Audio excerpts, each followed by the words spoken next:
This series is based upon and inspired by the 2021 series Squid Game, created by Hwang Dong-hyuk and produced by Netflix. It also features art created by the fabulous Andrew MacLaine and music from one of my favourite bands, Elevate the Sky. The guard fires a bullet through the back of player 200's head and she falls to the floor. Blood sprays up against the chest and neck of Nicholas, player 173. He tuts in annoyance and shakes his head. Alan, player 23, rapidly turns away, while Diane, player 96, simply blinks. Mr. Orange announces that player 200 is eliminated. Nicholas blinks a little, then stands up, straightens his tie, and asks the guard when they're going to start the next round. Mr. Orange orders players to get up from their chairs and step out of the black circle. Once this order has been followed, the guard carries away the yellow chair that Alan was using. Another guard enters and moves the red and blue chairs, so they are on the exact opposite sides of the circle to each other. Players are escorted to their new starting positions, which are spread evenly around the circle. 2 more circle guards enter with a stretcher, which they use to carry player 200's body away.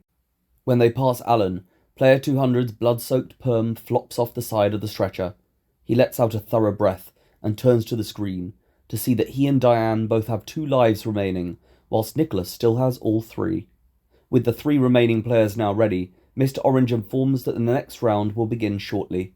Nicholas cracks his knuckles and looks to Diane, but she remains focused on the blue chair before her. The music plays from where it was paused. Joy, all you do is sit and stare.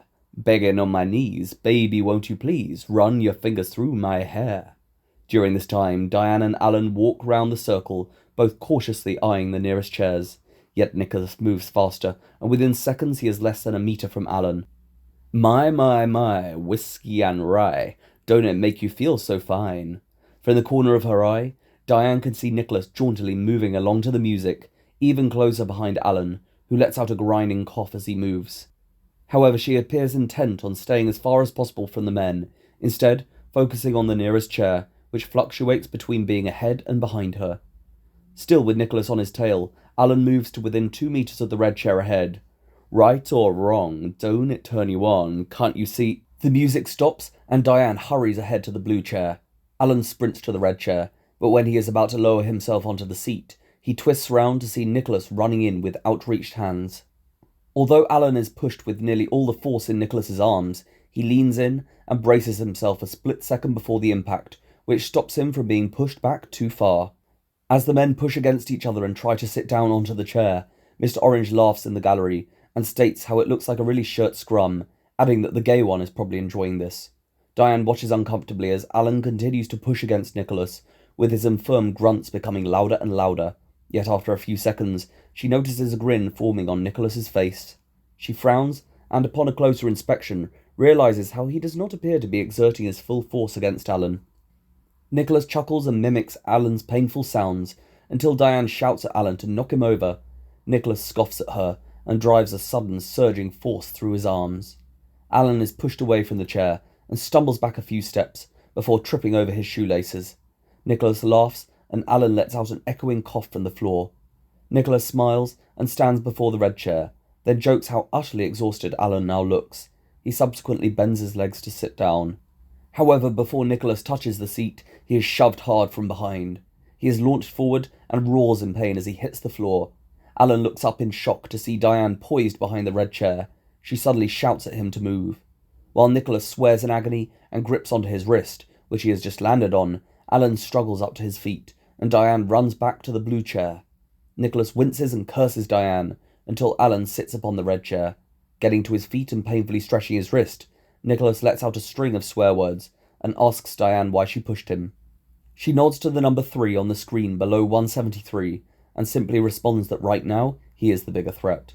Nicholas ponders this opinion for a moment, then gives a brief smile of placated acceptance, until he turns to the screen and sees the number of his lives descending from 3 to 2.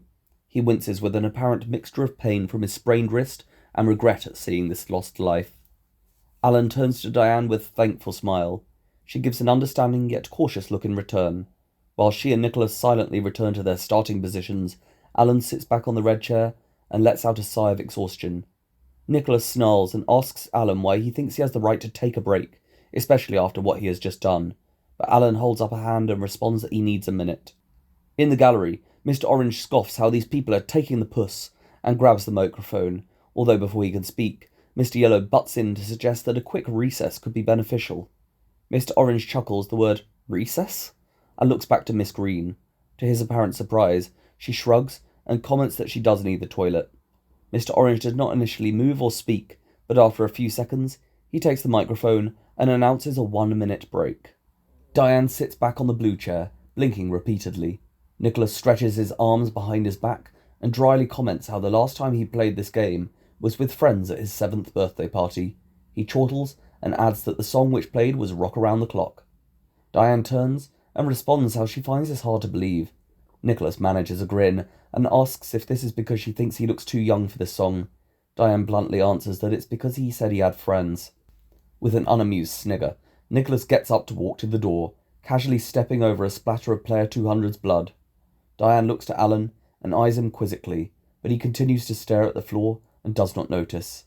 Diane inspects her dress and pulls away the loose tool until Mr. Orange orders players back to their starting positions. She glances to her stilettos, which are still propped against the central plinth, then gets to her feet. Once all players are in place, Nicholas looks across to Diane, and when she catches his eye, he states, "Not long to go now." The music suddenly begins, and the players move. "We're wasting time, yeah. Do you wanna touch, yeah?" Although Nicholas rushes ahead once again, Alan reacts almost instantly and hurries ahead himself. Diane seems to sense his impending presence behind her, and she also moves faster, almost jogging round the circle, whilst trying to keep a focus on the nearest chair. "Do you wanna touch, yeah? Do you wanna touch me there?" Mr. Orange emits a brazen chuckle as the players attempt to run faster from each other, which in turn accelerates their collective speed around the circle. "Where? Do you wanna touch, yeah?" Alan begins to splutter with phlegm, barely holding himself together as he drives himself forward from Nicholas. He nearly tumbles into the circle and has to force himself to the left when he passes. "Do you wanna touch, yeah?" The music stops and Alan twists round, letting out another croaky cough. However, before he can move back to the red chair, Nicholas has already forced himself onto its seat. Alan looks to Diane as she turns round to face him from the blue chair. They look blankly to each other for a few seconds. Then Alan turns faintly to the screen to see the number beneath 23 descend from 2 to just 1. After glancing towards Nicholas and seeing the smirk on his face, Alan slowly marches to the nearest wall, then emits his largest cough so far. Nicholas watches in disgusted intrigue as Alan forcefully empties both of his nostrils and the spit from his mouth, leaving a putrid mark against the previously clean white floor. Once he seems to have completely cleared his sinuses, he walks back to the chair circle with a quiet air of determination on his pale face. With a chuckle, Nicholas asks why Alan could not just use a tissue. After receiving no response, Nicholas turns to Diane with a mockingly confused expression, then points to Alan, muttering how he is bloody disgusting and does not even stand a chance of winning anyway. Nicholas continues eyeing Alan, appearing to wait for a response. However, Alan does not react, and before either of them can say anything else, Mr. Orange firmly announces from the gallery that playtime is over. Nicholas watches Alan's back as he turns and walks away. Within 10 seconds, players are ready and the music resumes. Do you wanna touch me there? Where? There? Yeah? Almost immediately, Nicholas runs round the circle to within meters of Alan, but this time, Alan turns and begins to walk backwards. He maintains a slow pace, and a smile forms on his face as he looks back to Nicholas. Yeah? Oh yeah. Oh yeah. Still walking briskly ahead, Diane shouts to Alan to be careful, although he ignores her and keeps an eye on Nicholas, continuing to walk backwards. Do ya? Do ya? Nicholas scoffs, then Alan comes to an abrupt halt. Nicholas almost walks into him, but stops still. Yeah? Oh yeah. Oh yeah. Alan gives a menacing grin, and eyes Nicholas up and down, but Nicholas points to the blue chair behind Alan and shouts to the gallery that he is loitering. Alan jolts round, and upon realising this could be true, he runs ahead. Nicholas slowly passes the blue chair, while Alan marches to the red chair. Diane then passes the red chair and begins to accelerate ahead. Do ya? Diane twists back to the red chair, but Alan throws himself ahead and sits down first. Diane gasps and charges round the circle to the blue chair. Nicholas runs back for this chair, but slips and swears, only stopping himself from falling by gripping onto the back of the seat. Diane nearly reaches this chair when Nicholas picks it up and thrusts it above his head. Diane stops just before him and shouts that he cannot do this, when he suddenly swipes the chair down towards her. She jumps back with a squeak, although her left shoulder is hit by one of the chair's legs. She yelps and grips onto this point of impact. Then Nicholas slams the chair back down into the circle and sits upon it. While Diane continues to protest how Nicholas cannot do this, he remains sat on the chair, clearly unwilling to move.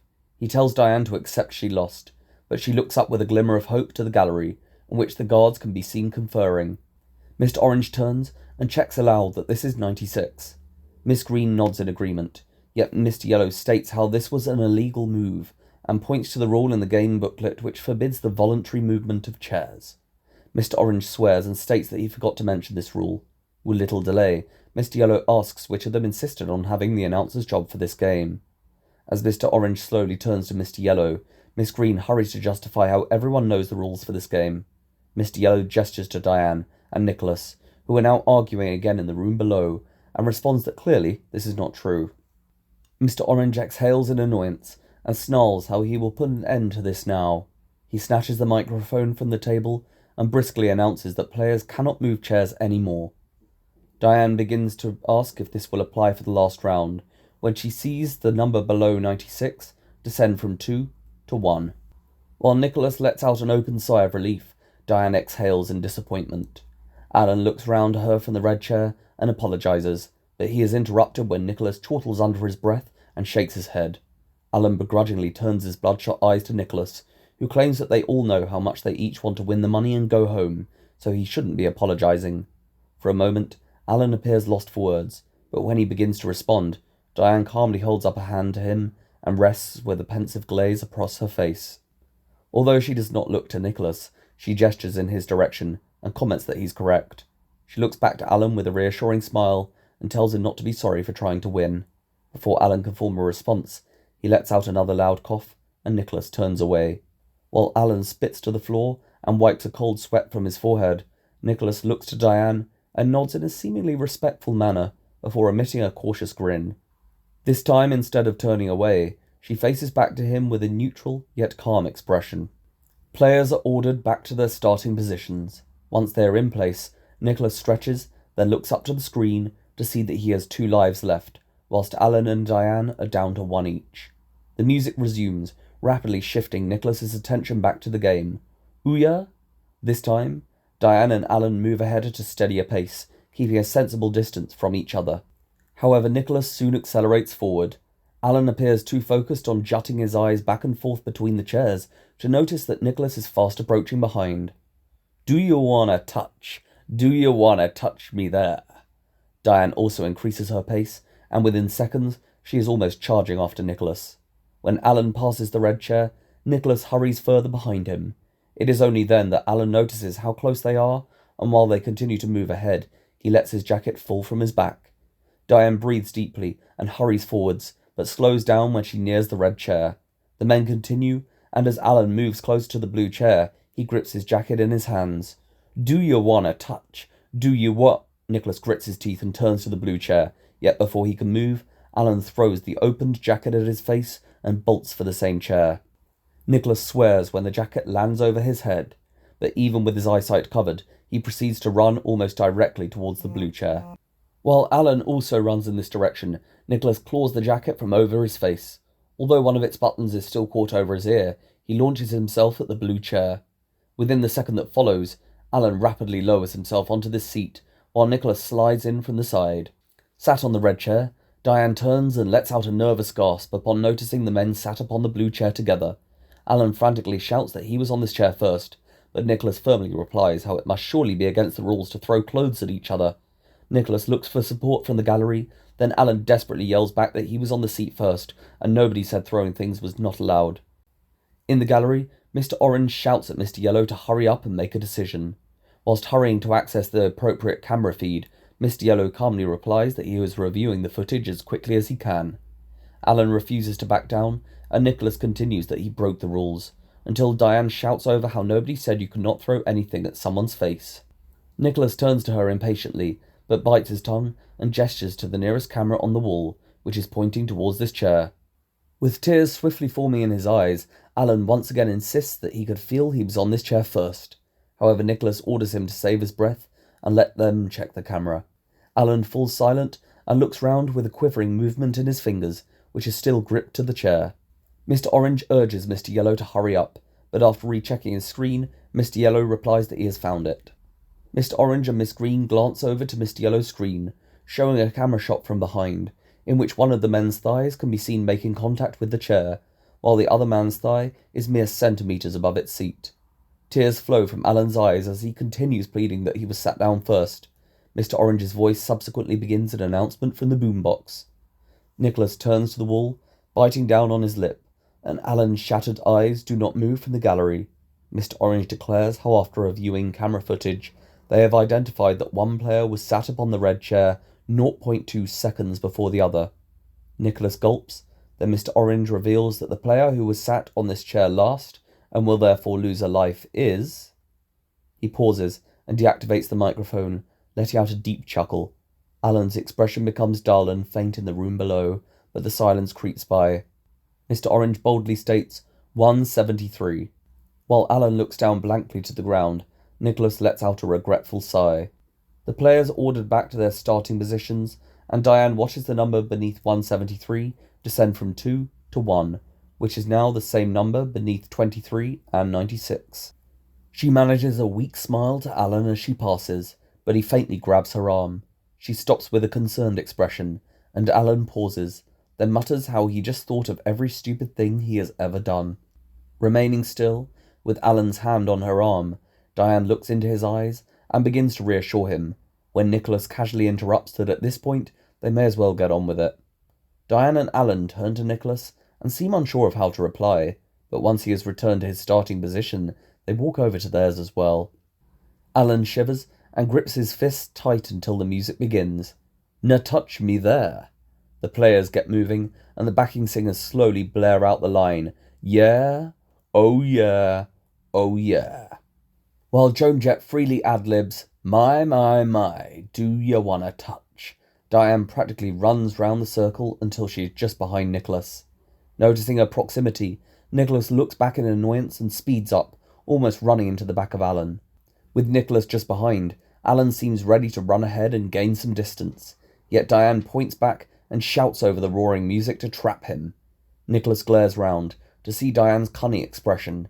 Alan looks back and notices the proximity of both players. He immediately slows down, instantly forcing Nicholas to walk within the small amount of space between him and Diane. Nicholas shouts to move, and Alan briefly accelerates after passing the red chair. However, Diane loudly orders him to hold on, as they are now both closer to the chairs. Nicholas keeps walking just behind Alan, but turns back and looks ready to hit Diane, who continues to creep behind him. The backing singers once again chant, "Yeah, oh yeah, oh." The booming music grinds to a halt. Then Diane swivels on her toes and sprints back to the red chair. At the same time, Alan runs ahead to the blue chair, yet before he has taken his second step, his shoulder is grabbed from behind with all the force in Nicholas's hands. Alan tries to pull away, but he is violently twisted back. Keeping hold of Alan's shirt with one hand, Nicholas immediately punches his face with the other, before pulling him over to the plinth in the middle of the circle and knocking him to the floor. Sat on the red chair, Diane shouts at Nicholas to stop, while Alan fruitlessly tries to defend himself. However, Nicholas punches him in the stomach, forcing out any breath from his body. Diane screams at Alan to get up, but he remains wheezing on the floor. Nicholas turns and hurries towards the blue chair.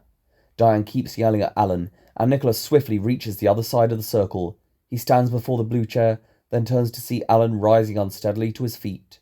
While Alan begins stumbling to the blue chair, Nicholas announces that it is sincerely nothing personal, and plants himself onto its seat. Diane closes her eyes and exhales loudly through her teeth.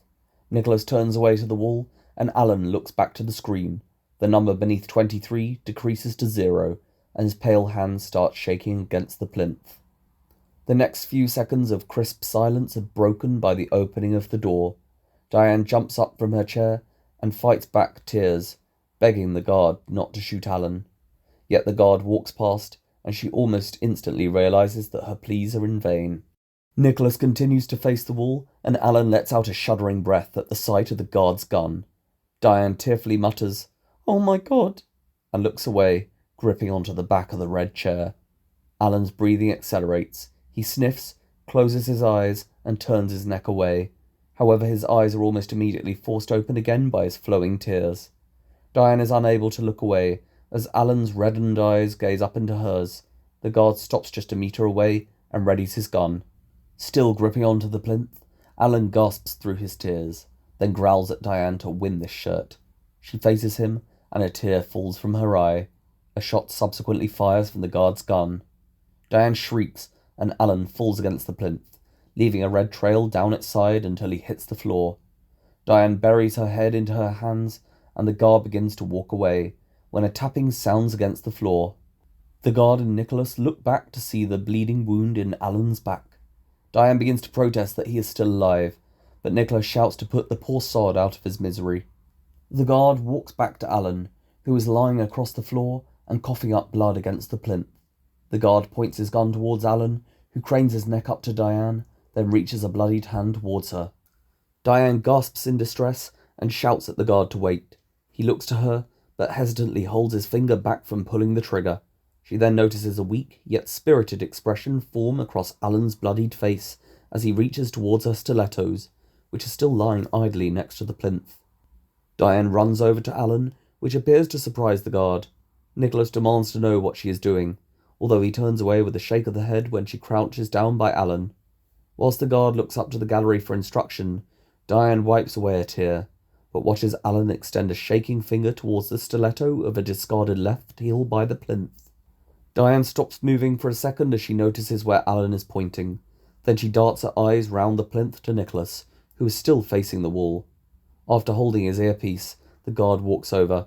Without a second thought, Diane grabs both stilettos and shoves them down the top of her dress. This causes her some discomfort, although she focuses on not showing this when Nicholas turns back to face her. Diane notices the guard watching her. She gives him a knowing stare, but he turns back to the gallery, emitting the quietest of laughs as he does so. In the gallery, Miss Green comments, "Sneaky," and Mr. Orange states that this showdown is going to be bloody spectacular. Diane takes Alan's hand again and whispers her thanks. A bloody tear flows from his eye, but he manages to muster the smallest of grins and grips Diane's hand a little tighter. Another shot is fired, this time directly into the back of Alan's head, which terminates any remaining movement in his body. Diane scrambles back to the edge of the circle with a tearful gasp, and Mr. Orange announces that player 23 is eliminated. The number of remaining players on the screen decreases to just 2, whilst the prize fund increases to £14,600,000. 2 guards then enter and place Alan's body on the stretcher.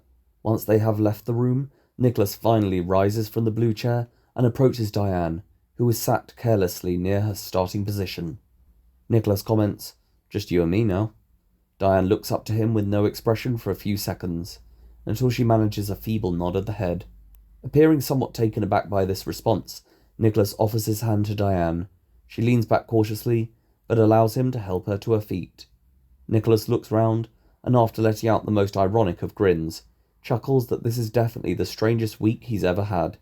He turns to Diane and awaits a reaction, but she only gives a blank smile. The door swings open again, making Nicholas jump. He watches intently as 2 guards enter. One of them proceeds to carry the blue chair out of the room, and the other moves the plinth and boombox away from the circle.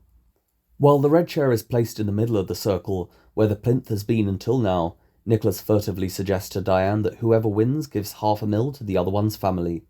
Diane turns to him and almost immediately mutters how they both know neither of them will follow through with this. Nicholas allows a look of casual amusement to form on his face until he concedes that this is true. With the room set for the final round, one of the guards orders Diane and Nicholas into new starting positions. Diane is now on the left of the circle, and Nicholas is directly across on the right side. In the gallery, Mr. Orange reminds Miss Green to wait until the players have the same chance of reaching the chair. She nods and claims she is ready, then lets out a deep breath as she moves her finger over the cassette player's start button.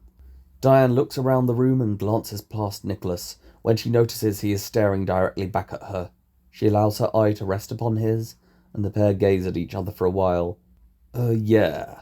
The music begins, and Diane steals her gaze from Nicholas. She walks forward, but quickly realizes that after taking about 2 steps, she will have to walk around the back of the chair. Nicholas advances at a regular pace, not keeping his eye off the chair, whilst maintaining his balance along the edge of the circle. Yeah, oh yeah, oh yeah. Diane cautiously sprints round the back of the circle, almost perfectly in time to Joan Jett's ad-lib of my, my, my, my. At this point, she is less than 2 meters behind Nicholas. He seems to notice her from the corner of his eye when he reaches the bottom of the circle, but he maintains his eye line on the chair. Yeah, oh yeah, oh yeah. Walking after Nicholas, Diane juts her eye line between the chair and the edge of the circle. However, when Nicholas reaches the left side, he sprints round the back of the chair, similarly to how Diane did, which briefly distracts her. In the gallery, Mr. Orange lets out a shrill chuckle of excitement, and Miss Green's finger twitches over the cassette player's pause button. Joan Jett chants, touch, yeah, yeah, and Diane carefully walks along the circle's left side. She appears determined to keep her pace as slow as possible without breaking the rules. Nicholas rapidly decelerates when he reaches the right side of the circle, and he returns his gaze to the chair. Yeah, oh yeah. The music stops and Mr. Orange lets out a primitive howl from the gallery as Nicholas and Diane hurtle through the different sides of the circle to the chair. Nicholas charges with a yell and pushes out at Diane. She gasps in a panic when she is shoved in front of the chair, almost falling to the floor. However, she acts quickly to stop herself hitting the floor and jolts round to see Nicholas trying to hold his balance as he maneuvers himself over her legs towards the chair without falling over. Diane squeaks, then lunges up and grabs the collar of Nicholas's shirt. She pulls him towards her, and although he lashes out at her face, she does not release her grip, which narrowly keeps him from sitting down on the chair. Miss Green and Mr. Orange cheer from the gallery when Nicholas shouts and lashes out at Diane's face, yet she continues to grip his collar with all her might, then allows herself to fall back to the floor. Nicholas swears to let go, and when he is pulled down with Diane, his feet kick back against the chair, inadvertently knocking it over. Now lying on the floor beneath Nicholas, Diane grits her teeth and knees him in the groin. She tries to get out from under Nicholas, but he yells in pain and butts his head against her face. She shouts and falls back against the floor, then he punches his fist down into her nose, causing her to scream at him to get off. Nicholas continues to pin Diane down, and he punches her face once more. Her nose immediately bleeds, and she screams as she tries to shake her body free from his grip, albeit with little success. Nicholas grumbles how he has not gone through all this shirt for nothing. He pulls back his fist, ready to punch down into Diane's bleeding face once more. She suddenly inhales with silent terror. As Nicholas brings his fist down, Diane juts her head to the side. Nicholas's knuckles scrape past her left ear, causing him to punch into the ground with all his strength. Nicholas curses in pain, and the grip in both his hands briefly weakens. Diane desperately begins to wriggle out from beneath him. He looks back to the fallen chair, and briefly seems unsure of what to do. A split second later, he swears at Diane, then pushes her back down to the ground and turns to get up. Nicholas stumbles to his feet and leans over to pick up the chair, when Diane runs in behind Nicholas with a violent roar and tackles him over the chair, triggering a chorus of cracks and clicks as they crash against the floor. Mr. Orange laughs from the gallery while Mr. Yellow holds a hand to his mouth. With Diane strewn over his torso, Nicholas's mouth is open in pain. However, he glances to his left to see the chair tipped over less than a meter away. Diane winces in pain as Nicholas tries to push her off, yet before he can do so, she painfully reaches a hand into her dress. While Nicholas is still trying to push Diane off himself, she yanks out a heel from her cleavage, and he winces in confusion for a split second. The point of the stiletto then becomes clear in Diane's grip. Nicholas shouts, "No!" and hurries to raise his hands in self-defense. With bared teeth, he shouts that Diane can't do this, but she grits her own teeth and brings down the point of the heel stiletto between his arms and straight towards his right eye. Nicholas yells in pain and furiously calls Diane a fucking bitch. He grips his eye with one hand and tries to push her off with the other. She musters all her strength to push his arm away, then hits his other eye with the stiletto. While Nicholas screams and Diane frenziedly attempts another swipe with the stiletto, Mr. Orange splutters with laughter and asks if this is cheating. Mr. Yellow swiftly responds that he knew she would not wear these shoes for the game, and they were in the middle of the circle, so any player could have taken them and used them during any round. Screaming at Diane with closed eyes, Nicholas gives her a manic punch across the face. Letting out a gasp of pain, she is thrown off with such force that she lands next to the fallen chair. Nicholas forces open a severely scratched eye and watches Diane grip her bloodied nose in one hand, but grab onto the back of the chair with the other. Nicholas yells to wait, then calls to Diane. However, without looking back, She hoists up the chair and practically throws herself upon its seat. Nicholas shouts in protest, and with one hand gripping his left eye, he stumbles to his feet. Diane watches with widened eyes to see him swearing and staggering towards her.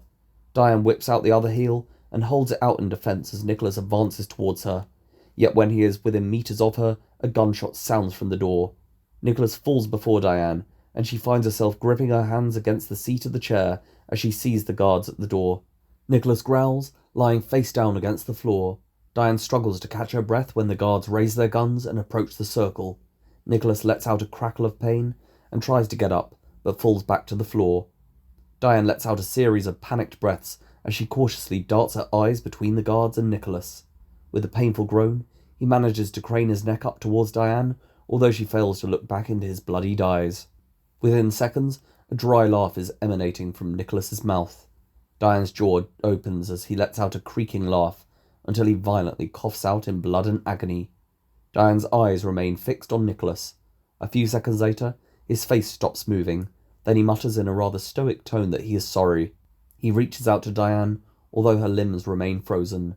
The guard shoots another bullet into the back of Nicholas's head, knocking his head back to the floor. The blood sprays up against Diane's tattered dress, and it is announced that player 173 is eliminated. The number of players remaining on the screen decreases to 1, and the prize fund increases to £14,700,000. Diane looks up to the screen and rips off some of the remaining tulle on her dress, which she uses to cover her bleeding nose. With a leisurely tone, Mr. Orange addresses Diane as darling and asks through the speakers if her name is Diane. She wipes some of the blood from her face before giving the smallest of nods. Addressing her as Diane, Mr. Orange gives his congratulations and announces that she has just won the first British Squid Game, which means she will be walking away with £14,700,000. With a jolly tone, Mr. Orange asks what she plans to do with the money. She barely shakes her head and stutters that she does not know. While two guards proceed to walk in with a stretcher, the song resumes. Oh yeah. Mr. Yellow turns to Miss Green and says the game is over, but she snaps that she is in charge of the music and wants to hear the rest of the song. Two guards mount Nicholas's body onto the stretcher, while the other two approach Diane. Over the song's closing loops of yeah, oh yeah, oh yeah, she hears one of the guards congratulating her. She watches the stretcher being carried past, then she looks back to the guard. With a shaking finger, she points to Nicholas's body and blankly comments that he could have won. Yeah, oh yeah, oh yeah. The song finally powers down, and Diane adds that he would have won. She turns to the nearest camera, then her eyes roll back in their sockets, and her body falls to the side. One of the guards catches Diane just before she would fall off the chair. The other takes her feet, and the pair lay her gently upon the floor. Miss Green continues watching from the gallery, and states how the cheeky cow could have been a bit more grateful. Mr. Orange lets out a small chuckle, although Mr. Yellow responds that the Squid Game room had confetti. Mr. Orange turns to him, then lets out a disgruntled breath, and looks back down at the bloodied splatters across the previously pristine white room.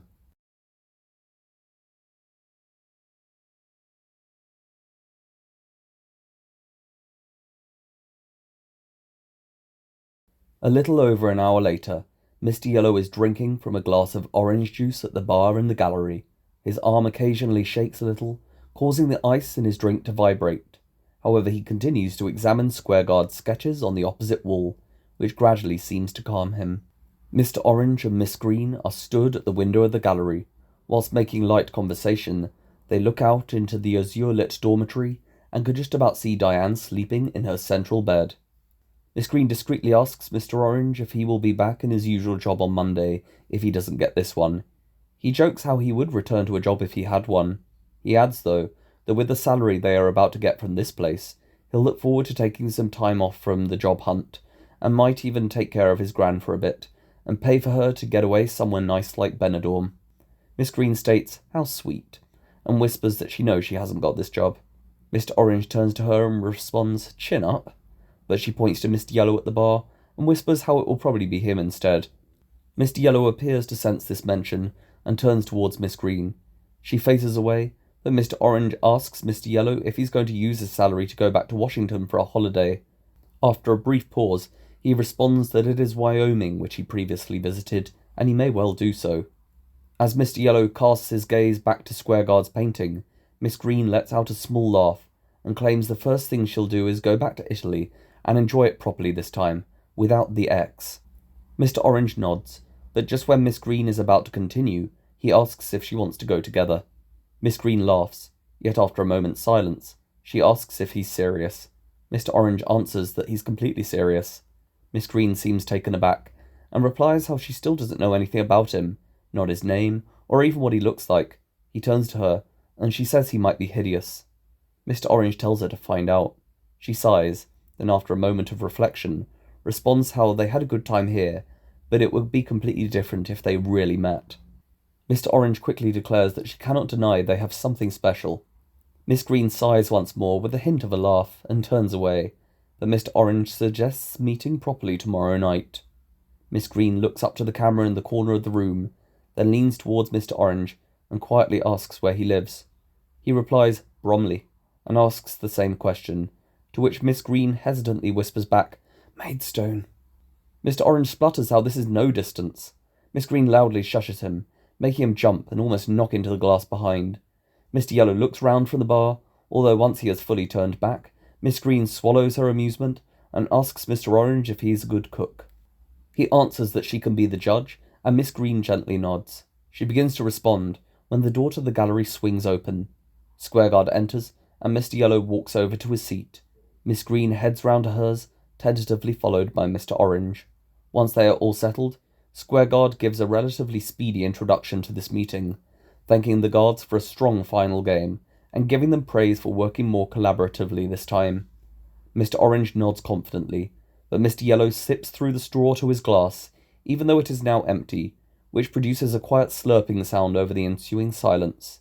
Squareguard takes a breath, then states that he will get down to it, and with a pleasant tone to his voice, reveals how the powers that be have indeed renewed these games for 2 more years. Mr. Orange offers a quick cheer, and Miss Green even gives some quiet applause. Squareguard takes a breath, then announces that after talking to the powers that be, and carefully reviewing each of the games from this week, he has made a decision about who will be the front man or front woman next year. A tense silence follows from all 3 guards as Squareguard takes a sip from his glass of water. Mr. Yellow gulps loudly and grips his hands into the pockets of his jumpsuit. Squareguard briefly looks towards all 3 guards, then turns to face Mr. Yellow in the middle. He gives his congratulations and offers him the position of front man in next year's games. Mr. Yellow lets out a large sigh of relief and looks up, wiping a gloved hand against his mask. With a cheerful tone, Mr. Orange says, Well done, and offers his hand to Mr. Yellow. While Miss Green nods and offers what sounds like sincere congratulations, Mr. Yellow timidly shakes Mr. Orange's hand. Squareguard then thanks Miss Green and Mr. Orange for their hard work and gives his condolences, but assures how they will of course receive a monthly salary, as previously agreed. Miss Green nods, and Mr. Orange lets out a contented chortle, joking that this dosh will definitely teach him to shut up in future. Squareguard laughs, and Miss Green gives her thanks. Mr. Yellow finally moves in his seat and looks up. He rubs his hands together, then shoves one back into the pocket of his jumpsuit and offers his congratulations to Squareguard as well. After a brief pause, Mr. Orange turns in his chair and asks what he means. Without speaking, Mr. Yellow pulls out a handgun from his pocket and turns off its safety. Mr. Orange swears loudly, and just as he is about to lunge forward, Mr. Yellow fires 2 bullets through his mask. Squareguard and Miss Green both shout in a panic, then the latter jumps up from her chair. She wails and turns to run towards the door when Mr. Yellow stands and fires 3 bullets into the side of her body. Miss Green falls across her chair, and Squareguard shudders to his feet.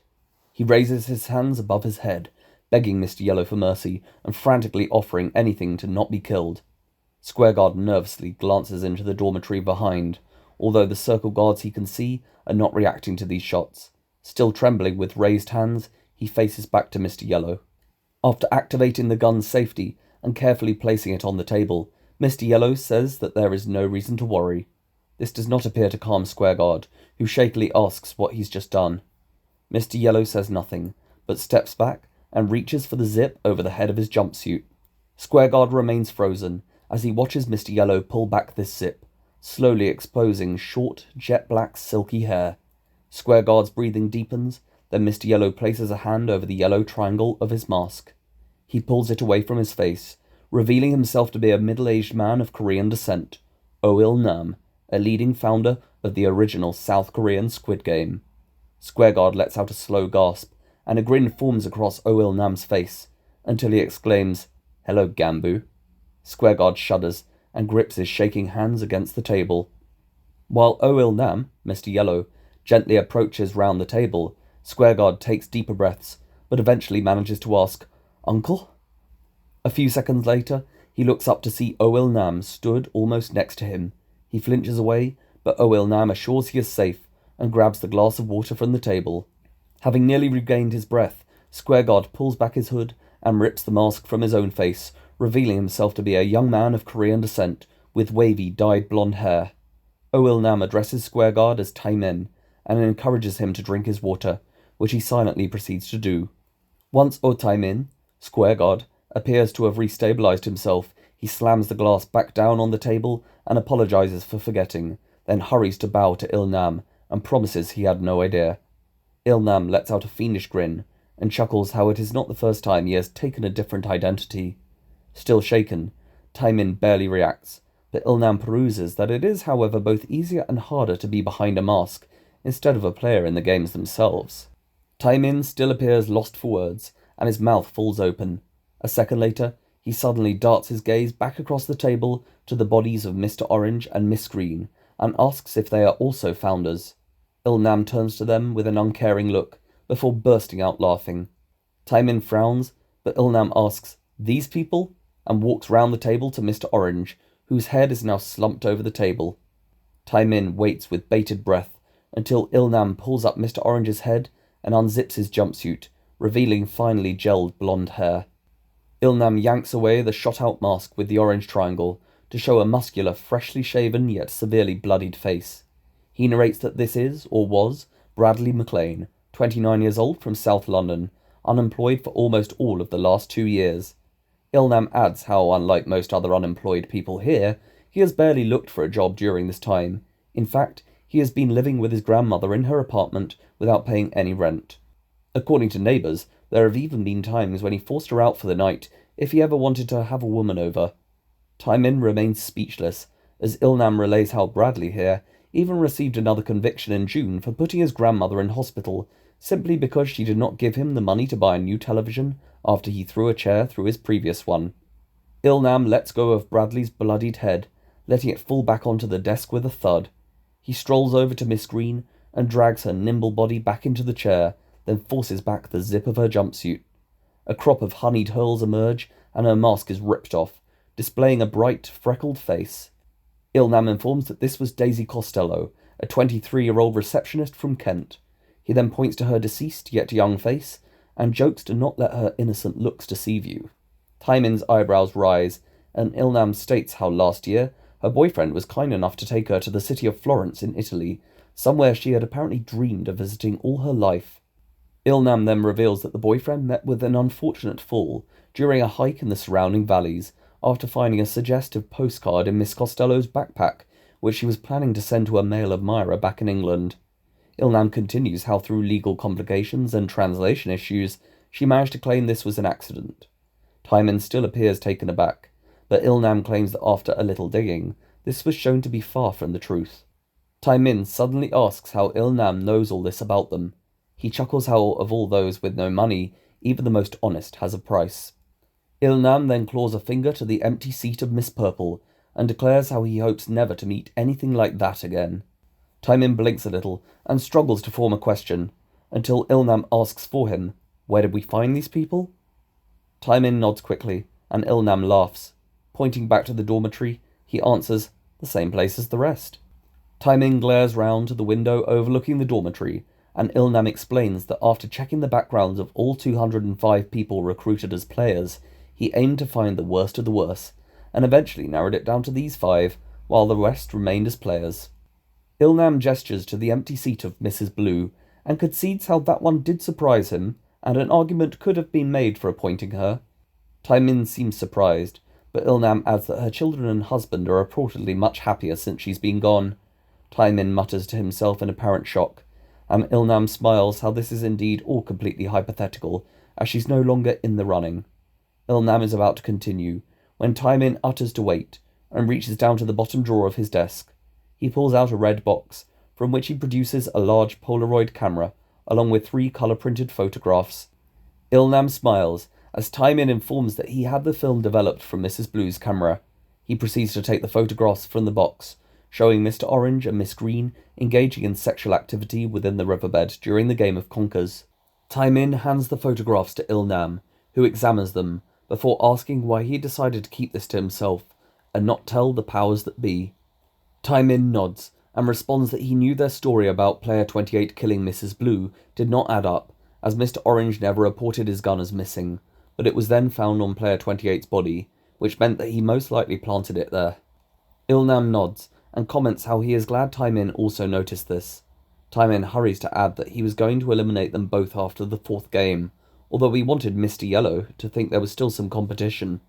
Ilnam gives a pensive nod, but he subsequently frowns and declares this a risky strategy, which could have ruined these entire games. He then comments, "Speaking of near disasters," and walks over to a notice board next to the bar. Taimin looks on with some anxiety as Ilnam rips off a piece of paper regarding a maintenance issue to reveal the pictures of all 97 recruiters on another page beneath. Taimin curiously approaches, and Ilnam points to a lower row, featuring the picture of David Thetahan, the recruiter of Joanne, player 175.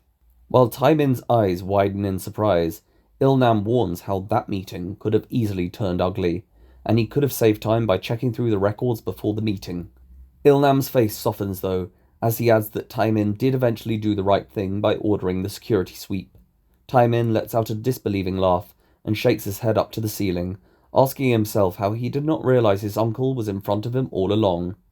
Ilnam sniggers, and responds how it may have appeared Taimin was the one leading the test for the next front man, but it was in fact he himself who was being tested for this position all along. Ilnam recalls that Taimin was a bit unsure at the start, but he soon found his voice and managed to deal with some tough characters. Taimin listens in a daze, as Ilnam comments that he ultimately passed by making the right choice at the end. Taimin smiles, and Ilnam says that his English has also improved. Taimin suddenly asks if this is how his father was convinced to let him study in England, as he was completely against this until last year. Ilnam grins and leans against the table, then he looks out into the dormitory. He responds that before Taimin came to Britain last year, his English was good, but not quite good enough to be this country's front man. Taimin grins and asks how Ilnam was able to perfect his English accent. Ilnam lets out a subtle smile, then sighs and answers how after his near miss during the American Games, he had to pick up a Wyoming accent as quickly as possible. He adds that as soon as the founders decided on their plan for these games, he started to familiarise himself with a British accent. Taimin stares out into the dormitory. After allowing a moment to let this sink in, Ilnam voices his belief that Taimin will make an excellent front man next year. Ilnam offers his hand, and Taimin turns round, but a cautious grin forms across his eyes. He stares at his uncle's hand, then declares that he hasn't accepted this position yet. Ilnam frowns, yet reasons that ever since Taimin learned about the Squid Game, he has wanted to be involved. Taimin looks up and responds how he always expected this moment to be different though. Ilnam fires back that just because they are family, it was never going to be any easier for him. Taimin exhales and looks back down to Ilnam's hand, but after a few seconds, he takes it with a smile. Ilnam enthusiastically shakes his nephew's hand and congratulates him once more, then declares that they need to celebrate. As he walks over to the bar, he takes out a walkie-talkie from the other pocket of his jumpsuit and orders for a clean-up in the gallery. A voice immediately asks in return if he accepted. Whilst Ilnam takes a bottle of red wine down from a cabinet over the bar, he smiles and answers, "Passed and accepted." Several cheers sound from the other end of the walkie-talkie, and Taimin looks over with a calm smile, then asks, "VIPs?" Ilnam nods and responds, "The powers that be," then pours 2 glasses of wine. Whilst looking ahead to the copy of Van Gogh's self-portrait, he jokes how when Taimin's father said he dyed his hair, he was expecting orange instead of blonde. Taimin sniggers back that he wanted to try something different. He then notices a copy of the game booklet on the bar, and comments how he may try something different here next year as well. 4 circle guards enter the room, and stop when they notice Ilnam and Taimin's unmasked faces. However, a moment later, they quietly and efficiently place the bodies of Bradley, Mr. Orange, and Daisy, Miss Green, onto stretchers, then carry them out of the room.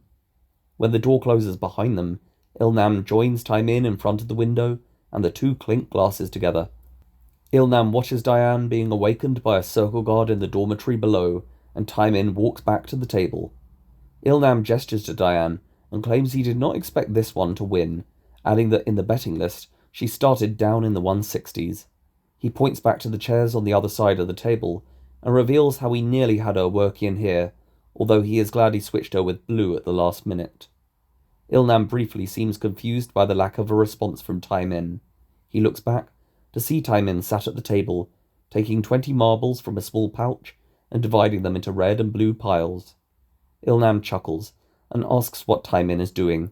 He smiles and, addressing Ilnam as Ganbu, answers that it's their turn now to play a game. Ilnam grins and strolls over to sit at the adjacent chair before taking the red marbles. Taemin is gathering up the blue marbles and begins to ask another question when he notices Ilnam staring into the dormitory. Taemin stops and asks if there's a problem. Ilnam looks back and pensively says that there is one small issue. Taemin's body stiffens and he sits up in his chair. Ilnam points towards the empty ceiling of the dormitory, but after letting a grin form across his face, he orders, "Get a fucking piggy bank next time." Taemin lets out a sigh of relief, then smiles and throws his first marble. A moment later, an older female circle guard gently awakens Diane. As she stirs in her bed, she looks up and blinks beneath the pale blue lights above. The guard informs Diane that a car is ready to take her home. She rests on her elbows and scans her vision across the front of the dormitory, until she notices another circle guard walking towards them with the loaded clothes hanger. When this second guard reaches her bed, Diane realizes that the hanger holds the slender scarlet dress she wore when she returned to the games. With a younger male voice, the guard informs that they've dry cleaned her dress free of charge. He then chuckles how it's not like she can't afford a day out at the dry cleaners anymore. Diane regards the dress with no real expression.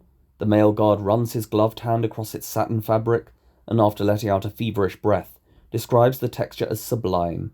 He begins to tell Diane that it must have cost a pretty penny, when she points to her tracksuit at the end of her bed and asks if she can take this instead. The male guard slowly leans back in disbelief, then turns to the other guard. She appears unsure of what to say, but after a few seconds, addresses Diane as love, and informs that this tracksuit belongs to the powers that be and needs to remain here. Diane looks away sullenly, although the female guard hurries to suggest how with the 14 million she has just won, she can buy as many tracksuits as she likes. The male guard comments that anyone caught spending British sterling on a tracksuit deserves a visit from the firing squad. Noticing the expression forming on Diane's face, he quickly apologizes, mumbling how this may have been too soon. An uncomfortable silence ensues, until he exclaims how if he had just won 14 mil, he would splash out on a nice holiday, preferably anywhere without this god-awful weather. The female guard laughs, and shares that they are due 10 days of rain in her neck of the woods from tomorrow. She states how with the money, she would go to the Caribbean, preferably on a cruise, and the male guard lets out a sudden gasp of agreement, adding that he's always thought a cruise would be a good way to avoid getting stuck anywhere ghastly. The female guard butts in and advises that somewhere you would not want to be stuck is Marseille. The male guard asks, "Really?" To which the female guard nods and complains how it was too bloody hot when she went there in the summer, and to top that off, the frogs didn't speak a lick of English, which caused nothing but stress for her husband, as he doesn't like the French. The male guard simply responds that in the last few years, he has had to go wherever he could afford. The female guard says she completely understands, although you have to look out for the bargains wherever you can find them. The male guard nods in understanding, but looks round and does a double take when he sees that Diane has already changed into her scarlet dress, with her tattered tulle dress discarded on the floor. He lets out an admiring gasp and claims she looks fabulous, but suggests a dark earring and glove to pull it all together. Diane looks away glumly to the bed which belonged to Mary. The male guard says he would love a brand new wardrobe himself, but these days it's hard enough to even afford a bus ticket. Diane's gaze moves past the guards, over each row of beds towards the front of the dormitory. The male guard continues to relay his financial issues, although Diane does not seem to be paying attention.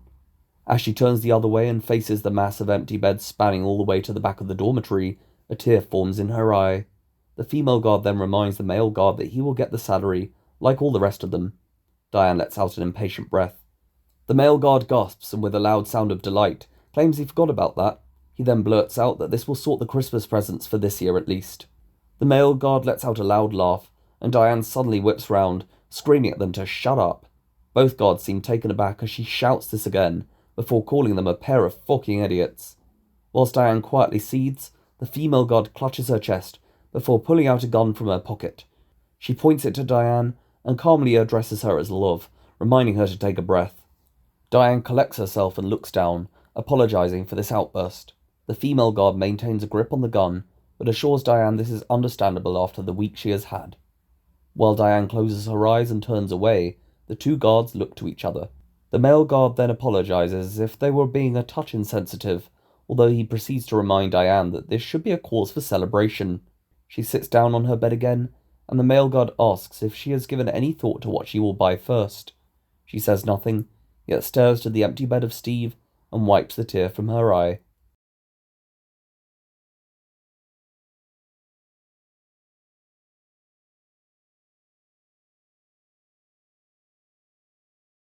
Just over a year later, on Christmas Eve of 1990, Ice Ice Baby by Vanilla Ice is playing from speakers around a large indoor swimming pool.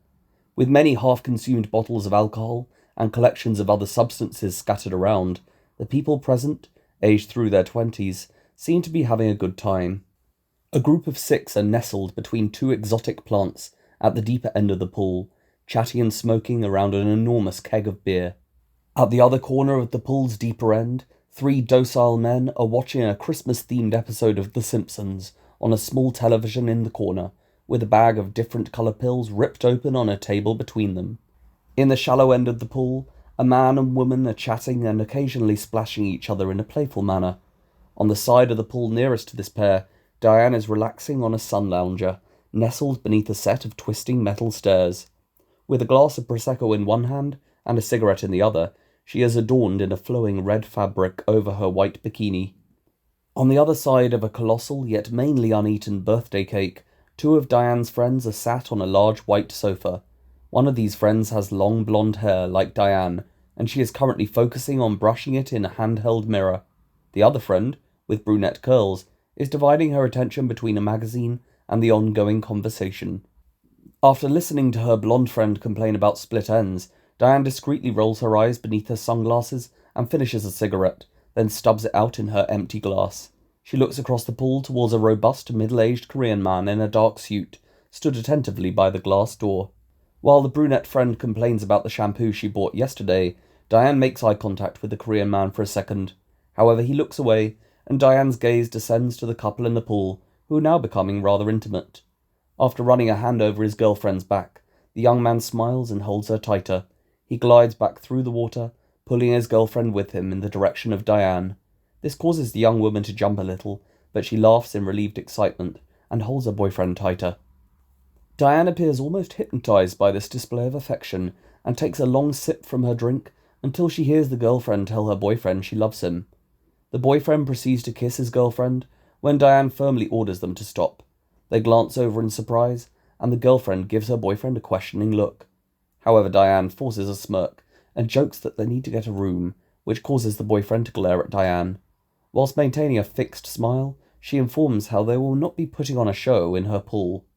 The young man whispers something to his girlfriend. She sniggers and looks to Diane, then allows her boyfriend to lead her away to the deeper end of the pool. As Diane's blonde friend shoots an awkward look to her brunette friend, Diane hears laughter coming from the group by the beer keg at the pool's deeper end. Amongst this group is a young woman with freckles and bright ginger hair. Staring at the pale green bikini which this woman is wearing, Diane asks why she always wears that sickly colour. The blonde friend nods, and Diane scoffs how this bitch has clearly never heard that orange and green should never be seen. They watch the ginger woman leaning closer to a blonde man, who seems stoic as the pair talk. Diane quietly sneers, "He's not interested in you." She then downs the rest of her Prosecco and asks if they could imagine waking up next to that every morning. The brunette friend snorts with laughter and points to a muscular man sat in wet trunks within this group. She comments that if Ginger tries anything with my Henry, she will get a slap. The blonde friend scoffs and asks what Henry is getting her for Christmas. The brunette friend replies that he is getting her some necklace he found, but she is also trying to convince him to take her away in the new year. While pouring herself another glass of Prosecco, Diane finds herself looking straight towards Henry's wet, chiseled body, to the point that she forgets to stop pouring and creates a small spillage on the tiled floor. Diane swears and drops the bottle, causing her and her friends to jump. Although it doesn't smash, its contents pour across the floor. Diane huffs out in annoyance and shouts to the Korean man across the pool that there's a mess. As he takes out a walkie-talkie, Diane looks back to Henry and comments how she would gladly rip those trunks off him with her bare hands. The brunette friend slowly glares across to Diane, and the blonde friend gives an understanding but cautious look. However, Diane does not seem to notice, and claims she heard he shags like a beast. The brunette friend abruptly asks what Diane would know about that sort of thing, adding that she said she was a virgin. She silently turns to the brunette friend, then grins and looks back to Henry. With Diane still distracted, the blonde friend mimes an obscene gesture back to the brunette friend before taking out a small bag of white powder from her handbag. The blonde friend shoves a key into this bag, and Diane says that she wants some.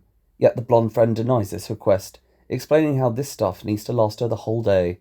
Diane looks to her watch and struggles to hold her expression, but offers £1,000 for the rest of this bag. The brunette friend is about to take a sip of her own drink when she stops herself in surprise and eagerly awaits the blonde friend's answer. However, the blonde friend reiterates with some insistence that she does not want to give any away. After a moment's silence, Diane shrugs. The brunette friend then asks if she doesn't have some gear on the way. Diane does not answer, but notices the blonde friend's nearly empty packet of cigarettes sticking out of her handbag. While the blonde friend inhales some of the white powder on the key through her nose, Diane leans over, grabs this packet, and pulls out the last cigarette. The blonde friend gasps in annoyance and says this was her last one. Diane pays her no attention and lights up the cigarette. As she inhales with a contented glimmer in her eyes, the blonde friend begins to complain again, although Diane becomes distracted when the glass door opens on the other side of the pool. Kwan the maid enters through this door and talks to the Korean man, until Diane shouts for an ashtray. Kwan reluctantly grabs one from by the door, and while she walks over, the brunette friend chuckles. Kwan puts the ashtray on an adjacent table, then observes Diane with an unamused expression. Diane does not look up, but points an uncaring finger to the spillage of Prosecco. As Kwan wipes up this mess, Diane relaxes with the cigarette. A moment later, she taps out some ash, yet misses the ashtray, spilling it onto Kwan's hand. Kwan shouts up to Diane that she just got ash on her, and to watch what she's doing. Diane opens her eyes and glares down to Kwan, then snaps back to watch who she's talking to. Kwan finishes cleaning up the mess, and with a scowl, tells Diane that she hopes she is having a nice party. Diane inhales and responds how she is having a fabulous time, before exhaling a plume of smoke in Kwan's direction and ordering her to fuck off. As Kwan gets up and storms off, the brunette friend adds, "Back to China," and Diane lets out a snigger. Kwan scowls back, but continues towards the Korean man. A meter to his side, the hi-fi system is now pumping out Love Shack by the B-52s. The blonde friend asks Diane why her family still employs Kwan. She sighs and replies that it's a long story. The music suddenly stops, and most party-goers look over. The ginger woman in the green bikini begins to complain that she loves this song, and to put it back on, when the heavy opening drum beat of Do You Wanna Touch Me by Joan Jett begins to play. Although the change in music gains a mixed reception from the other party-goers, Diane turns towards the hi-fi where Kwan has stood, staring back with a vengeful smile. Diane's expression morphs into a glare. Kwan gives her a matter-of-fact look, then takes a postcard from her apron and hands it to the Korean man. Kwan leaves through the glass door, while the guitar blares through the song's introduction. Diane shouts to the Korean man to change it back. A man by the beer keg drunkenly shouts how this is a classic, but Diane snaps that it's her party. The Korean man approaches the hi-fi, and the first verse begins. Diane begins to fidget a little and breathes deeply, which causes her blonde friend to snigger discreetly. After the Korean man presses some buttons, the second verse of Love Shack resumes. He then approaches Diane and hands her a postcard featuring a picture of Christ the Redeemer, adding that Kwan said it came this morning. Diane unenthusiastically thanks the man, addressing him as Bruno. She reads the postcard aloud in a monotone voice. "Having a wonderful time, Mum and Dad." The blonde friend frowns and claims she saw Diane's mum yesterday buying a hat in the town centre. The brunette friend calmly claims she heard this too, then takes a deep sip of her drink. Diane struggles to hide any emotion, and the blonde friend states that Mrs. Harris Carter is certainly not in Brazil. In a casual tone, she says she wants a beer, and gets up to walk over to the keg, letting out a smug smile once she passes Diane. When the blonde friend is out of earshot, Diane points in her direction and asks aloud which new diet she'll try and no doubt fail next year. The brunette friend chuckles and adds that for her sake it had better be a good one. She reopens her magazine and continues to read. Diane then takes a deep breath from the cigarette and looks to the ceiling. Her meagre smile of content neutralizes as she exhales the smoke upwards. She looks back down and for a few seconds observes the group chatting away by the beer keg. The light in her eyes dims, and she turns to the men in the corner, whose attention is still fixed on the television screen. Diane blinks a few times, then frowns and asks what those morons are watching. The brunette friend looks up and answers that it's The Simpsons. She goes into more detail, but Diane interrupts how she did not spend her hard-earned money on a television for this room, so people could sit around watching fucking cartoons. Diane observes one of the men take another coloured pill from their bag. She then snarls at the screen and asks why the people are yellow. The brunette friend grins and simply responds how she sounds like Mr. Burns. After Diane lets out a quick frown, she is alerted to the sound of Bruno's walkie-talkie. He checks with the person on the other end, then walks over and informs that a guest called Andrew has arrived. Jerking up in her seat, Diane excitedly orders to let him through. After relaying this message back into his walkie-talkie, Bruno nods and timidly asks if she is having a nice birthday. Diane ignores this question, but gets up and hurries past him to the glass door. A minute later, a suited young man of Diane's age enters the building, and she hurries to embrace him. He apologizes for being late, adding that the train from London was delayed again. Diane orders Andrew not to worry, but asks if he has the thing she asked for. He lets out a reassuring grin and nods, which triggers a look of relief across Diane's face. Although some of the other partygoers notice Andrew's arrival, Diane does not introduce him, and swiftly leads him over to where she was sitting with her brunette friend. While sloppily pouring Andrew a glass of Prosecco, Diane asks if she can have it now. After nodding a greeting to the brunette friend, he replies that she can. Diane quickly thanks him and snatches a large wad of notes from her handbag next to the lounger, which causes the brunette friend to widen her eyes in amazement. Andrew's mouth opens slightly in surprise at the amount of notes that Diane thrusts into his hands, although he purposefully remains quiet, and the brunette friend shoots him a knowing smile. Andrew hangs his leather coat over the side of the sofa and removes his shoes and socks, then introduces himself to the brunette friend and informs that he and Diane met on a shoot earlier this year. While the brunette friend and Andrew begin to make light conversation, Diane grabs a plate holding some credit cards from beneath the sun lounger, then quickly racks up 3 lines of the white powder. Andrew watches in amusement as Diane rips out another note from her bag and curls it up. She wastes no time in snorting all 3 of these lines up her nose in quick succession. Several people by the beer keg look over in surprise, with Henry sarcastically whispering not to bother asking if anyone else wants some.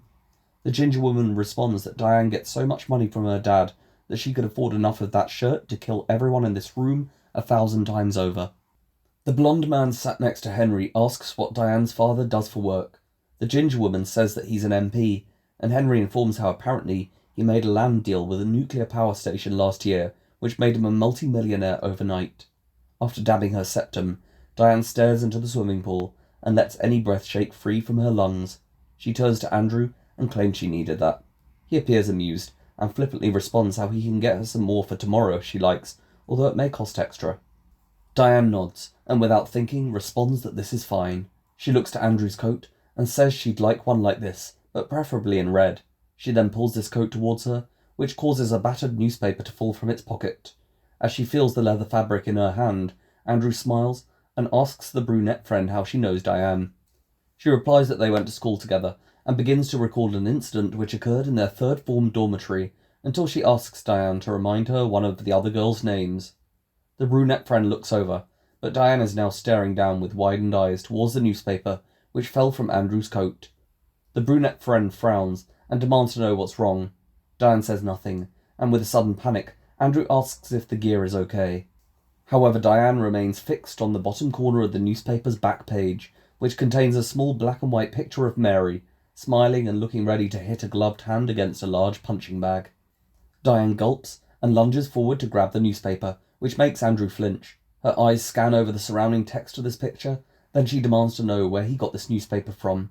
With a confused grin, Andrew hesitantly answers how he bought it at the station in Dagenham for something to do on the train, although it only contains shirty local news. Diane is rapidly darting her eyes around the surrounding article, which informs that a service will be held this evening at a local church in Dagenham, in order to mark the 1-year anniversary of Mary Clark's disappearance. Diane gasps and forces herself to inhale, then rips this page away from the rest of the newspaper. She hurries up to her feet and runs along the side of the pool to the bathroom.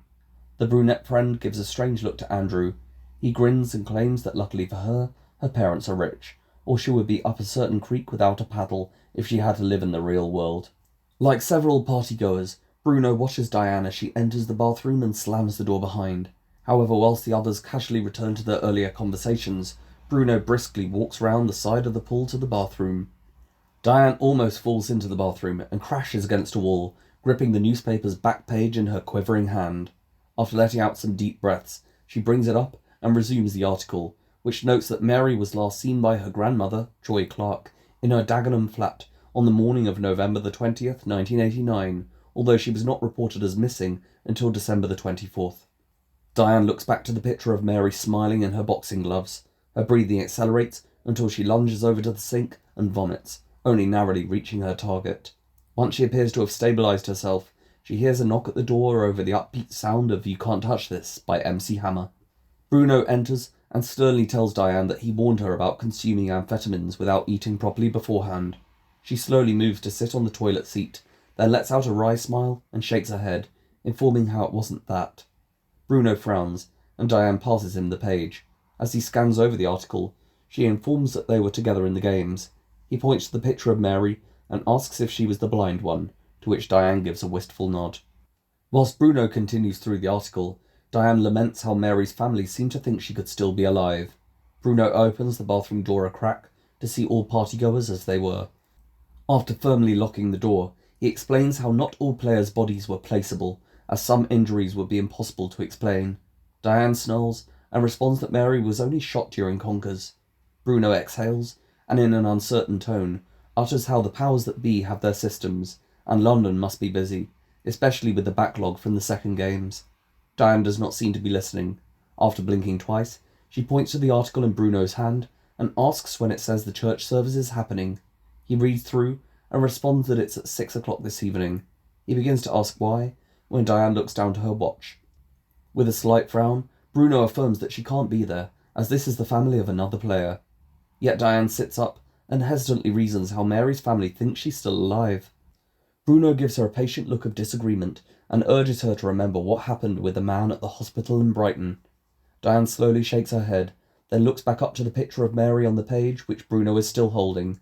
Without much further thought, she states that she wants to be there. Bruno looks unsure of how to reply, until he gestures to the door. With an ironic grin, he asks if she has forgotten her birthday party is going on behind this door. Diane scoffs and tells Bruno to give each of those tossers £1,000 if they are out within 5 minutes. He turns to her in disbelief, but she looks back and reiterates that she's serious. Just as Diane is about to repeat this order, Bruno leaves the bathroom. Diane takes back the page of the newspaper and stares at the picture of Mary, without focusing on the muffled sounds of complaint she can hear behind the door. Just a few seconds later, Bruno enters the bathroom and informs how one of the guests is insisting on £3,000 each. Diane scoffs and nonchalantly answers, whatever. Bruno closes the door behind himself, and seconds later, a cheer is heard erupting. Once the music has stopped, the guests can be heard laughing in excitement as they leave. A minute later, Bruno comes back in, and Diane asks how long it will take to drive to London. In a very uneasy manner, Bruno asks if she is sure about this. After being given an expectant glare, he answers, around 4 hours on a good day. Diane looks to her watch, and noticing it is now 2:18, she hoists herself up and declares that they need to move now. Less than 15 minutes later, a large black van is hurtling down a straight country road. Within its spacious interior, Diane is resting on a reclining seat and gripping a bottle of elderflower water. After glancing at her watch for the 4th time so far this journey, she tuts and asks if they will make it. Sat across from her, Bruno does not answer, but hesitantly asks what she is planning to do or say if they even arrive at the church in time for the service. Diane appears unsure, and Bruno reminds how if he is really unable to change her mind, she needs to take extreme precaution. As she looks out the window, Bruno says they could turn back right now and she could have a relaxed evening with a film in her cinema, as she's only used it twice since it was built. Diane interrupts that she's not sure what she'll say, but she cannot sit there and do nothing when her Mary's family thinks she's still alive. Still clearly uneasy, Bruno looks round to the two drivers in the front of the vehicle. He turns back, leans towards Diane, and quietly warns how a VIP will likely attend the service, as they often go to these sorts of events. Diane nods in understanding, but reiterates that she is not doing anything which goes against the rules. Bruno looks down and seems wary upon realizing this is true. Diane looks to her watch again, and begins to voice her desire not to miss this service, when she stops abruptly and holds a hand to her mouth. Bruno shoves a small bucket in front of Diane, although she proceeds to breathe gently from her nostrils. After nearly a minute, she removes her hand and gingerly tells him never to let her mix Prosecco and that shirt again. Nodding slowly, Bruno suggests getting some rest, as they can wake her up when they arrive. Diane initially appears unwilling, but she soon asks him to let her know when they're in London. Bruno agrees and hands Diane a sleeping mask for her eyes. She lies back in the seat, and with the noise inside the vehicle now being kept to a minimum, she falls asleep within minutes.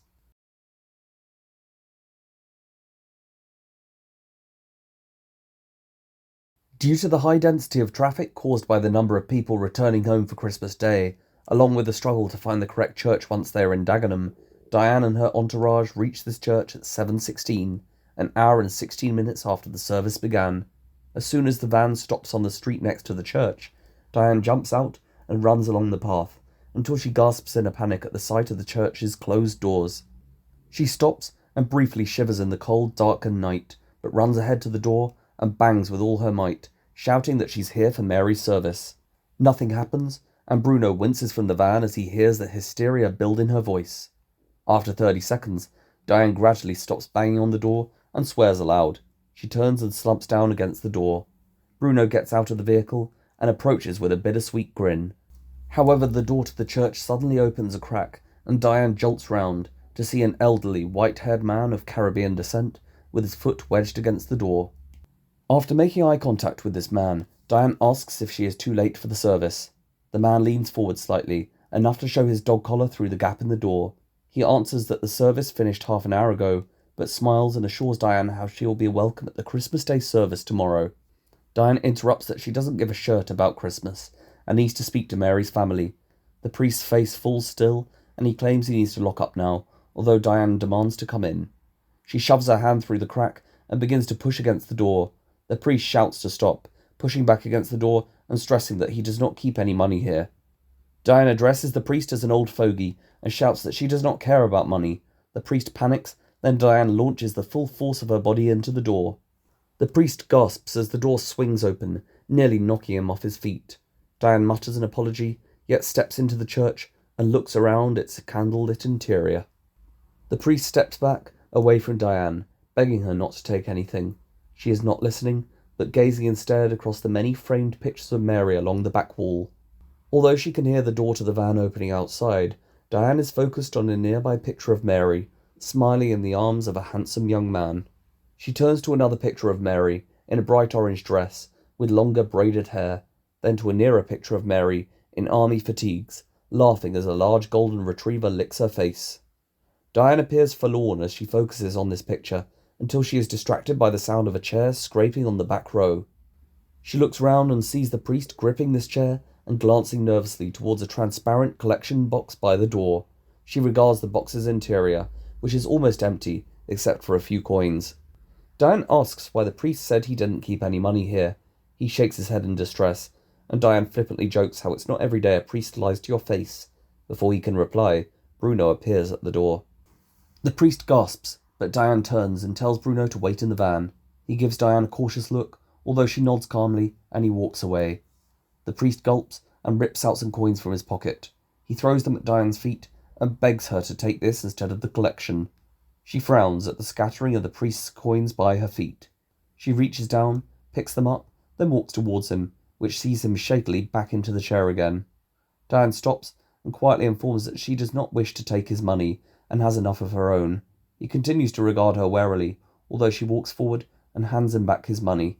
The priest cautiously accepts it and keeps a close eye on the collection box. With a blank tone, Diane says she missed the service as the traffic was nuts. She subsequently insists that she only pushed her way in because she thought Mary's family would still be here. The priest hesitantly informs that Joy left about 10 minutes ago. adding how tired she seemed. He then notices the pictures which Diane has been viewing, and comments that Joy must have forgotten to take them, although he can give them back to her at the service tomorrow. Diane asks if Joy is Mary's mother, to which the priest exhales and solemnly responds, "Grandmother." Diane frowns, and the priest explains that Mary's mother died when she was a baby, and she never knew her father. Still eyeing the priest, Diane's mouth opens slowly, and she repeats, "Never knew her father?" The priest nods, and Diane lets out a small but gradual gasp of uncertainty. The priest suddenly asks if she knows where Mary is. As Diane looks into his eyes, he asks if Mary is all right, and tells Diane to let her know she is always welcome back in this church, no matter what she may have done. Diane turns on her heel towards the window, and after seeing a sprinkling of snow beginning to fall, she sullenly answers that Mary did nothing wrong.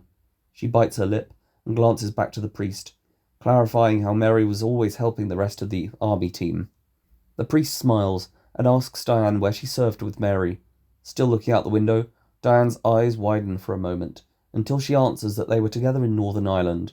The priest smiles ruefully and says how Mary was never the same after that godforsaken bus, although she never let it bring her down. Diane walks back towards a column by the back row of chairs and looks to a picture of Mary with some other female soldiers. The priest peruses how it would take a lot more than that to bring down a girl like her. Diane blinks thoughtfully when the door to the church flies open. Dressed in a formal yellow outfit, along with a matching hat, Joy Clark, Mary's grandmother, shivers profusely as she enters the church. While hurrying to close the door behind her, Joy complains with a Caribbean accent that she was just accosted by a big man outside. As she pulls the heavy door closed, she addresses the priest as Father Griffiths, and states that the devil is not only sending this awful weather to stop people entering the house of God, but he is now sending big Asian men in suits as well. Joy finally turns to face Father Griffiths, and she begins to recall how she forgot to collect the pictures of Mary earlier. Father Griffiths responds that she could have come tomorrow, and did not have to come back in this weather, as she could catch her death. Joy begins to answer that she did not want to be without these pictures, when Diane comes out from behind a column. Joy grimaces and looks back to Father Griffiths, who gestures to Diane and states that the sister here was late for the service, although she did not say her name. After a moment's silence, Diane walks over and hesitantly offers her hand to Joy, introducing herself as Nicola and offering her condolences, informing that she served with Mary in Northern Ireland. Joy frowns to Father Griffiths and asks why she was not sat with the others in Mary's company during the service. Father Griffiths looks blankly to Diane, and she explains how the traffic was awful. Joy gives a hum laced with judgment, then with a hint of a smile, she shakes Diane's hand and says that she must have some stories to tell about Mary. Diane nods, but as she looks away to another picture, a tear forms in her eye. After glancing to Father Griffiths, Joy slowly approaches Diane. Taking her by the arm, Joy tells her not to be upset, adding how they are praying to God to keep Mary safe. Diane looks blankly to another nearby picture of Mary proudly smiling at her passing out parade. Joy lets out a meagre grin and jokes that Mary would have loved the service just now. Father Griffiths smiles as Joy recalls how during the services, Mary would often dance in the aisles, and if anyone claimed it was a bad idea for her to be dancing when she couldn't see, she'd probably call them a silly cow and keep dancing. Whilst Joy and Father Griffiths both laugh, the tear falls from Diane's eye, but she quickly wipes it away. She then turns to Joy, and after a moment's silence, declares that it was a privilege to serve with Mary. Joy proudly responds how many of the others in Mary's company who were here today said the same thing. She turns back to Father Griffiths and states that unfortunately the effect Mary had on others does not seem to have had much of an effect on the search for her.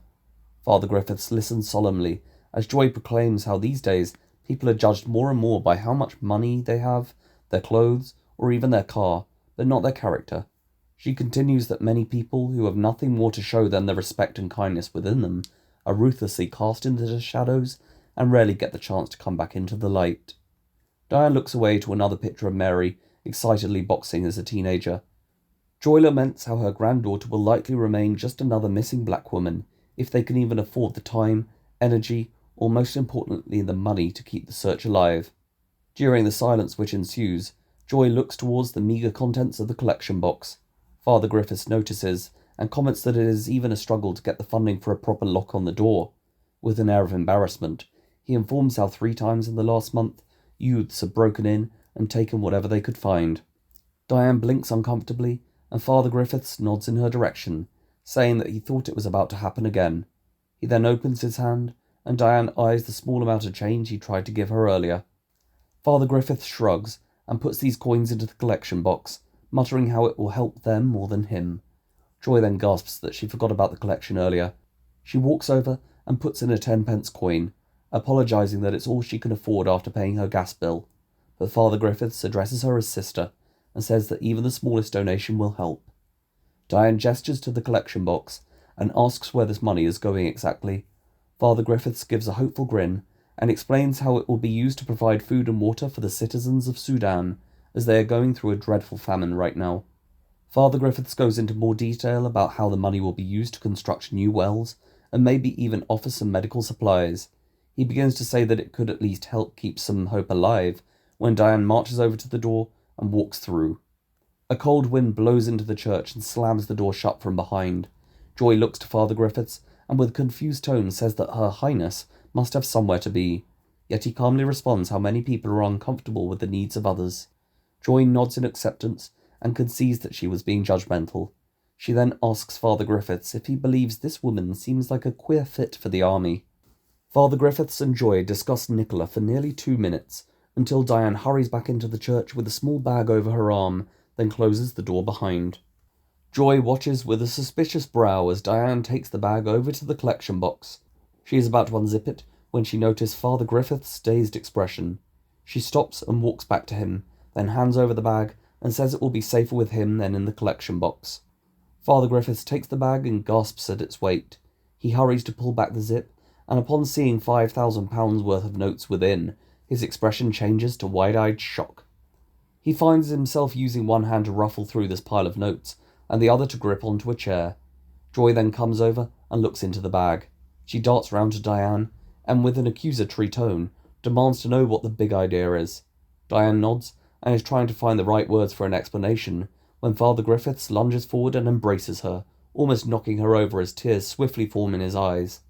Diane seems uncomfortable with this sudden physical contact, although she gently pats Father Griffiths' back as he chants, "Bless you, sister." Joy watches, but appears unsure of what she has just witnessed. Father Griffiths lets go of Diane, and whilst the tears fall freely from his eyes, he tells her that she doesn't know how much good this money will do. Diane still seems somewhat fazed, yet gives a gentle smile. After a minute, when Father Griffiths seems to have regained his composure, Joy asks Diane how she is affording to give this much money away on a soldier's salary. Diane fires back that she received an inheritance from her father, but Father Griffiths joyously interrupts that it does not matter where this money is coming from. Joy frowns and begins to ask another question, when Diane feels something buzzing in her pocket. She interrupts how they must forgive her, but she needs to head off. She turns to the window, which is starting to be lashed with snow, and hesitantly explains that she needs to get back to Portsmouth before the snow stops her. Wiping a tear from his eye, Father Griffiths asks, "So soon? In this weather?" Diane gives an unwilling smile, and Father Griffiths offers to drive Diane himself, to which she assures that she has a car.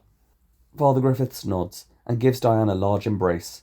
While she hesitantly reciprocates, she notices Joy's ever-hesitant expression. Diane pulls away and tells Joy that it was a pleasure to meet her before offering a hand. Joy takes Diane's hand at first cautiously, although after making eye contact, she slowly takes Diane's other hand and gently asks her to let them know if she hears from Mary. Partly due to a tear reforming in her eye, Diane struggles to maintain eye contact with Joy, but insists she will. Joy nods with a calm smile, and Diane carefully steps back from her grip. Still beaming in surprised elation, Father Griffiths wishes Diane a Merry Christmas. She gives a quick smile in return, and wishes him the same before hurrying through the door. Diane peers down the street, and through the mounting snow is just about able to see the van. She runs over and jumps in, shivering when she closes the door. Bruno tells the driver to head back to Devon, and the van gets moving. Diane rips out an electric device from her pocket and insists she was not going to say anything. Bruno replies that even though he believes her, the female was becoming suspicious.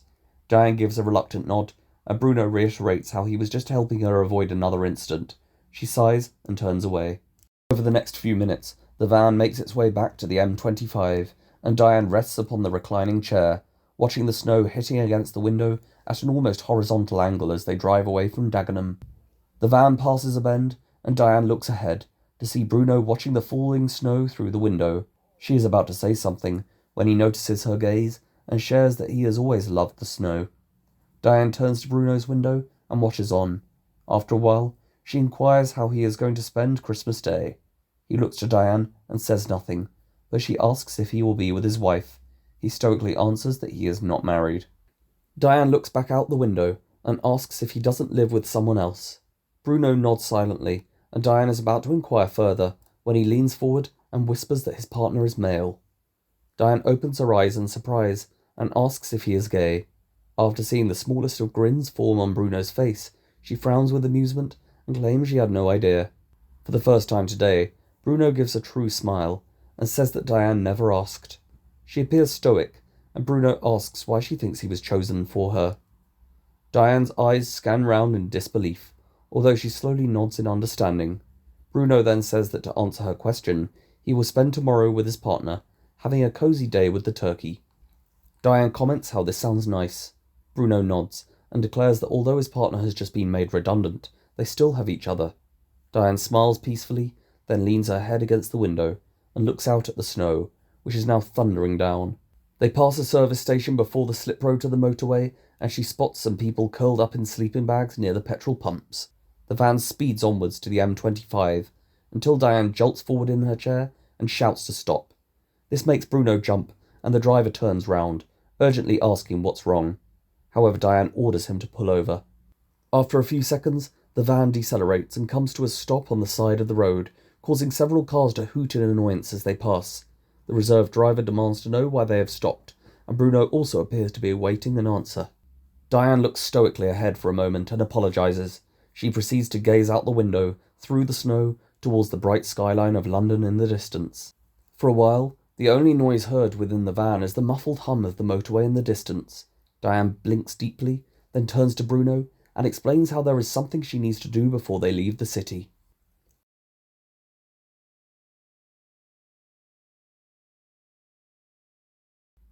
And he's done it again! What a tune! That is your Christmas number one, Saviour's Day by the one and only Cliff Richard.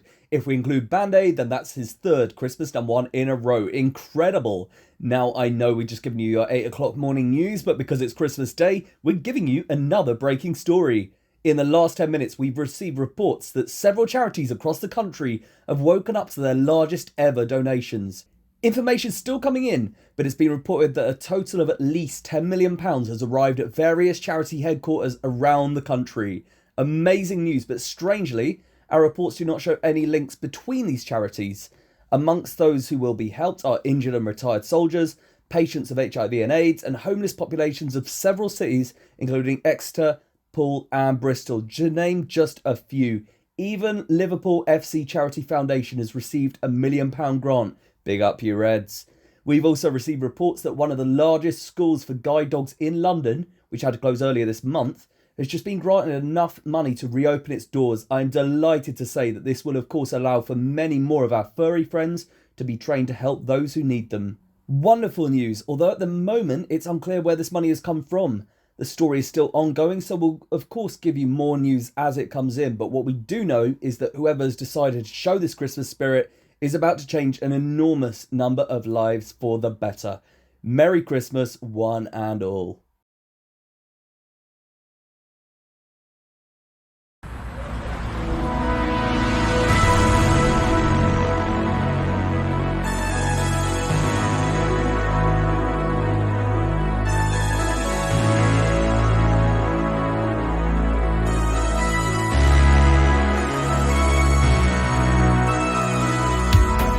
Just a stranger in a dream of neon lights, sweet reflections echoing the night.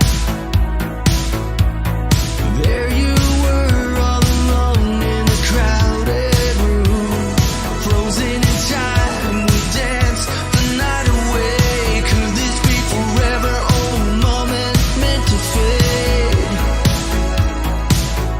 The night is young. Night is ours, wild hearts.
Thank you so much for watching. The last 3 years of work has been intense, but all the views, comments, interactions, the theories on Discord going around have all made it worth it.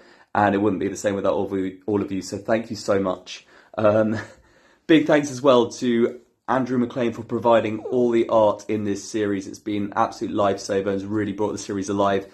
Big thanks as well to Scott from Elevate the Sky for allowing me to use his song Wild Hearts at the end, one of my favourite bands. Thank you to my muse here, Cleopatra. Sorry that you weren't loud in the room when I was recording, but you were very loud sometimes. I'm sure she'll forgive me.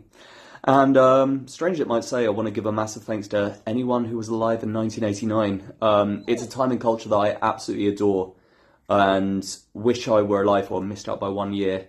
But providing all the inspiration that went into this show, thank you so much. And to Hwang Dong-hyuk from Netflix for providing the inspiration as well from Squid Game. And Merry Christmas to everyone and a happy 2025. Thank you.